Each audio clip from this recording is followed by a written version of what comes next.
This huge building you see behind me is one of Ontario Power Generation's nuclear power generating stations.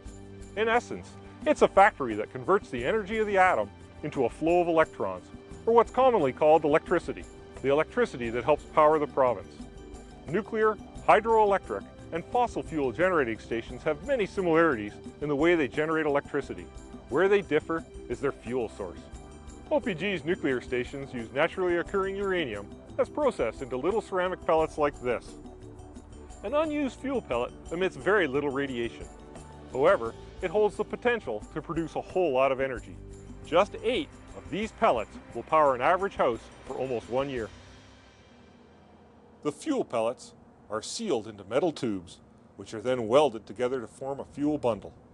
Several thousand fuel bundles are then inserted into a large tank called a calandria, which is the heart of the nuclear reactor.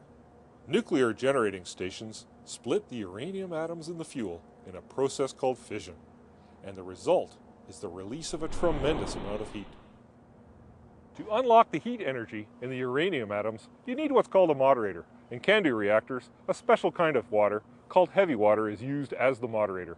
Heavy water is 10% heavier than ordinary water because it contains a higher than normal proportion of deuterium, which is a form of hydrogen. The heavy water surrounds the fuel bundles and slows down tiny particles called neutrons, so they are more likely to hit and split the uranium atoms. A chain reaction of atoms splitting ensures there is a constant source of heat to heat the heavy water. The heated heavy water is pumped through the reactor in a closed system to a set of boilers, where it boils ordinary water into high-pressure steam.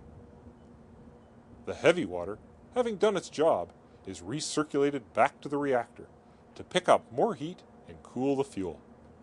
The high-pressure steam, made from ordinary water, is transported through pipes to a large turbine, where it pushes the blades and turns the shaft connected to a rotor in the generator, causing the rotor to spin.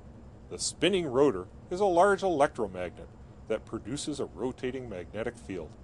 This field moves across coils of copper wire in the generator stator, producing electricity that can be sent across transmission lines. The steam coming out of the turbine is condensed back into water using cooling water from the lake and pumped back to the boilers to continue the process.